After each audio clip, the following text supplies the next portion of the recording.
26 जुलाई 2025 यानी कारगिल विजय दिवस। सबसे पहले मैं पूरे सैनिकों, पूर्व सैनिकों और उनके परिवार वालों को कारगिल विजय दिवस की हार्दिक बधाई देता हूँ।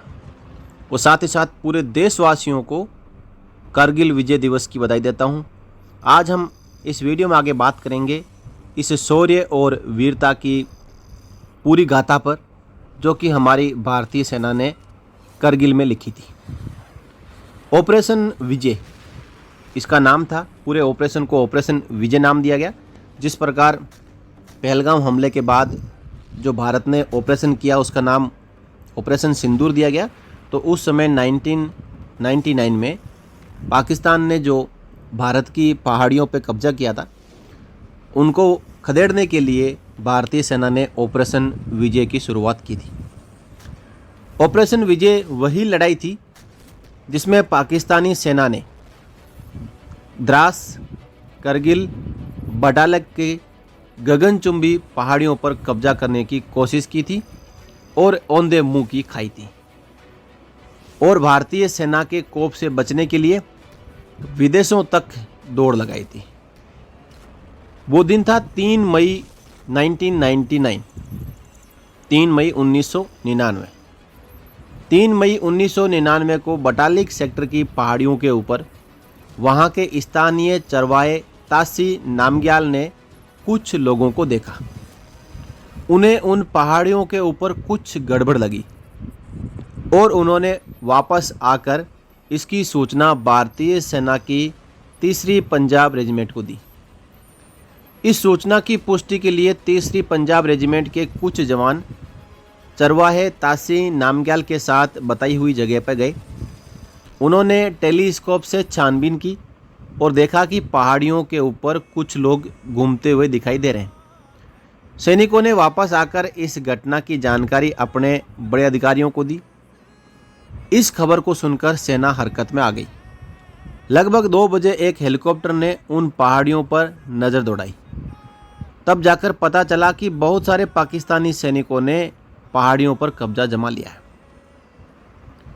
धोखेबाज पाकिस्तानी सैनिक कारगिल स्थित द्रास, मस्को, बटालिक आदि अनेक महत्वपूर्ण क्षेत्रों पर अपना ठिकाना बनाकर पूरी सामरिक तैयारी के साथ आक्रमण के उपयुक्त अवसर की प्रतीक्षा कर रहे थे।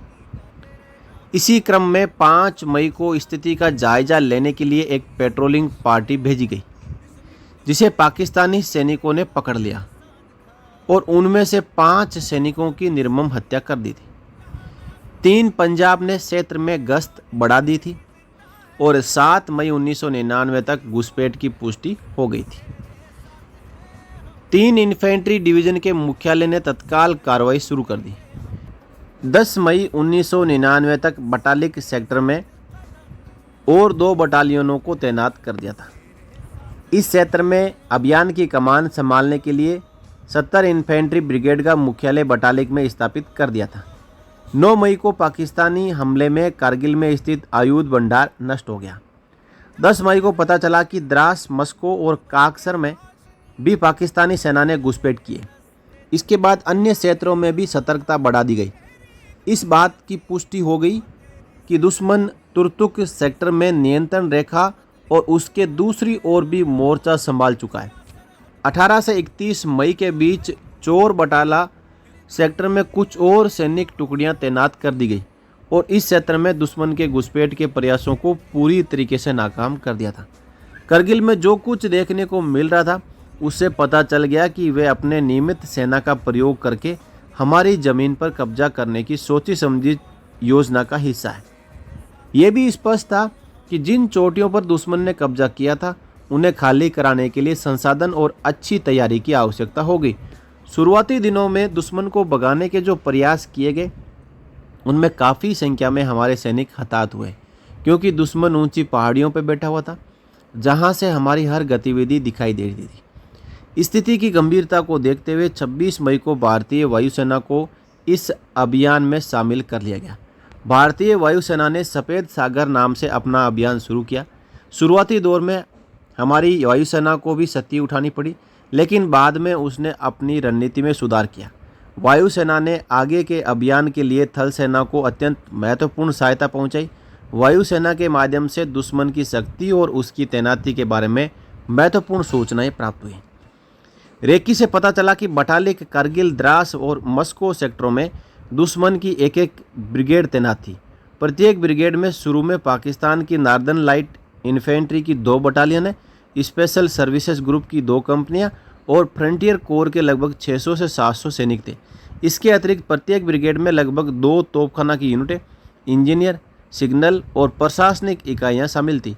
आरंभ में दुश्मन से इन क्षेत्रों को खाली कराने की योजना थी, जहां से वे राष्ट्रीय राजमार्ग 1A पर अपना अधिकार जमाए हुए थे, और उसके बाद अन्य क्षेत्रों से दुश्मन को खदेड़ने की योजना थी। राजनीतिक और कूटनीतिक पहलुओं को ध्यान में रखते हुए नियंत्रण रेखा के उस पार न जाने का निर्णय लिया गया। प्राथमिकता के आधार पर सबसे पहले द्रास सेक्टर, मस्को घाटी, बटालिक सेक्टर और फिर काक्सर सेक्टर को सुरक्षित करने की योजना बनाई गई। 8 माउंटेन डिवीजन को कारगिल, द्रास और मस्को सेक्टरों से पाकिस्तानियों को भगाने की जिम्मेदारी सौंपी गई। उसके नियंत्रण में 3 माउंटेन ब्रिगेड थी। 3 इन्फेंट्री डिवीजन बटालिक और तुर्तुक के क्षेत्रों के अभियान की जिम्मेदारी संभाले हुए थे। 1 माउंटेन ब्रिगेड को बटालिक सेक्टर के अभियान की कमान संभालने के लिए पहले ही रवाना कर दिया गया था। द्रास मस्को सेक्टर में सबसे पहले तोलोलिंग पर कब्जा करने की योजना थी। द्रास में 18 ग्रेनेडियर्स तोलोलिंग पर कब्जा करने के लिए 3 बार प्रयास कर चुकी थी।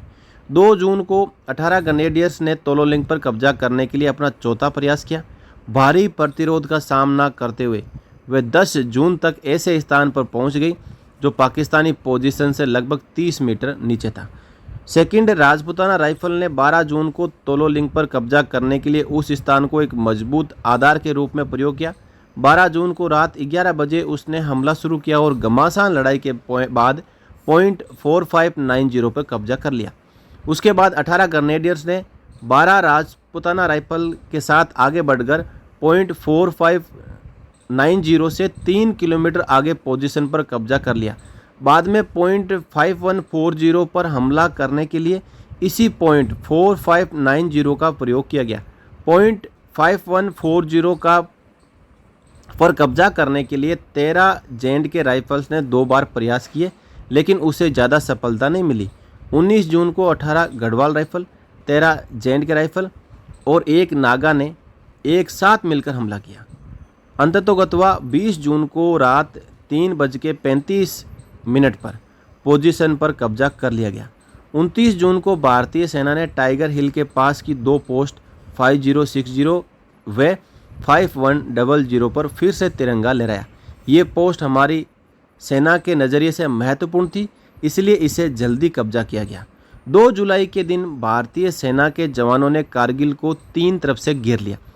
दोनों देशों की तरफ से खूब गोलीबारी हुई। अंततः टाइगर हिल पर हमारी सेना ने तिरंगा लहराया। हमारी सेना ने धीरे धीरे सभी पोस्टों पर कब्जा जमा लिया। 26 जुलाई को आधिकारिक तौर पर कारगिल युद्ध को समाप्त घोषित कर दिया गया। आधिकारिक आंकड़ों के अनुसार इस युद्ध में हमारे देश के कुल 527 सैनिक वीर गति को प्राप्त हुए और 1363 सैनिक घायल हुए, जबकि पाकिस्तान के 1200 सैनिक वीर गति को प्राप्त हुए। इस युद्ध में अदम्य साहस और वीरता के लिए देश के बहादुर सैनिकों को 4 परमवीर चक्र, 10 महावीर चक्र और 70 वीर चक्र प्रदान किए गए। इस युद्ध में उत्तर प्रदेश के 96 जवान वीर गति को प्राप्त हुए और उन्हें उनकी वीरता के लिए 2 परमवीर चक्र और 3 वीर चक्र प्रदान किए गए।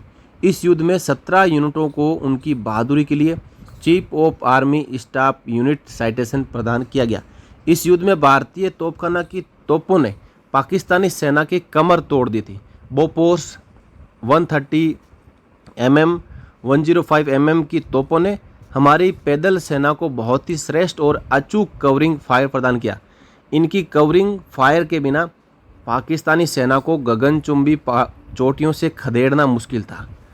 इस युद्ध में सेना वायु रक्षा कोर की 130 वायु रक्षा रेजिमेंट और 401 हल्की वायु रक्षा रेजिमेंट ने पूरे युद्ध क्षेत्र को अवैध हवाई सुरक्षा प्रदान की। इन यूनिटों की सतर्कता के कारण पाकिस्तान हवाई हमलों की हिम्मत नहीं जुटा पाया, क्योंकि वे 1971 के युद्ध में अपने युद्धक विमानों और फाइटर पायलट का हश्र देख चुका था।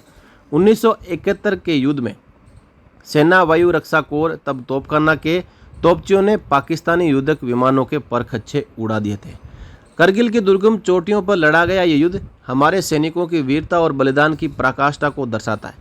लेकिन ये युद्ध तत्कालीन सरकार और खुफिया तंत्र की सबसे बड़ी विफलता थी और उसकी ओर एक इशारा भी जा रहा था। हमारे खुफिया तंत्र को सीमा पर दुश्मन सेना की इतनी बड़ी तैनाती की भनक तक नहीं लगी। करगिल विजय दिवस आते ही वीर गति प्राप्त सैनिकों के परिवारों के दुख पुनः हरे हो जाते हैं।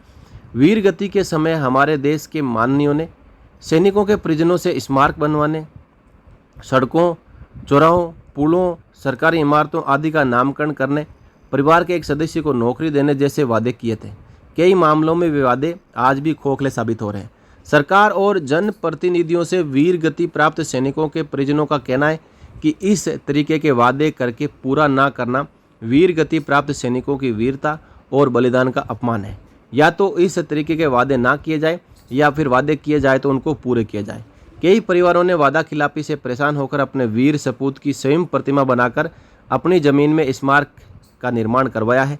सरकार और जनप्रतिनिधियों से अनुरोध है कि देश के वीर सपूतों के नाम पर कम से कम उन सरकारी स्कूलों का नामकरण कर दें जिनमें उन्होंने शिक्षा ग्रहण की हो। उनकी ग्राम सभा में स्थित पंचायत भवनों, ग्राम सचिवालयों, प्राथमिक स्वास्थ्य केंद्रों, ग्राम सभा को जाने वाली सड़कों पर शौर्य द्वार बनाकर उस सड़क का नामकरण उसके नाम कर दें। इस तरह के कदम से उस वीर योद्धा का परिवार स्वयं को गौरवान्वित महसूस करेगा जिसने देश की रक्षा में अपना लाल खोया है। इससे उस गांव और आसपास के गांवों के नवयुवकों में प्रेरणा का संचार होगा और देश की रक्षा के लिए उनके कदम आगे बढ़ेंगे।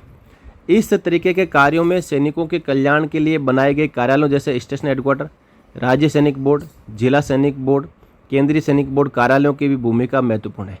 वे इस जिम्मेदारी से हाथ पीछे नहीं खींच सकते, क्योंकि वीर गति प्राप्त सैनिकों, वीरता पदक विजेताओं और वीर नारियों का पूरा लेखा जोखा रखना और उनको अपडेट रखना उनकी जिम्मेदारी होती है। ये तब संभव होता है जब हमें उन वीरों का त्याग और बलिदान याद हो, उनके परिजनों की पीड़ा हमें आंखों से दिखाई और कानों से सुनाई देती हो। केवल विजय दिवसों या दूसरे दिवसों पर वीर गति प्राप्त सैनिकों के परिजनों या वीरता पदक विजेताओं को बुलाकर सम्मानित कर देने पर से हमारी जिम्मेदारी खत्म नहीं हो जाती। उन वीरों का सही सम्मान तब होगा जब उनका नाम किसी पटल पर चमकता हुआ जनमानस को दिखाई दे। तो दोस्तों, यह थी विजय दिवस की वीर गाथा, जो कि हमारे सूबेदार मेजर ऑनरेरी हरिराम यादव साहब ने लिखा, जो अयोध्या लखनऊ से इस प्रकार के लेख लिखते रहते हैं और एक संपादक हैं, एक लेखक हैं, और साहब ने एडी रेजिमेंट में रहकर और भारतीय सेना और देश की सेवा की है।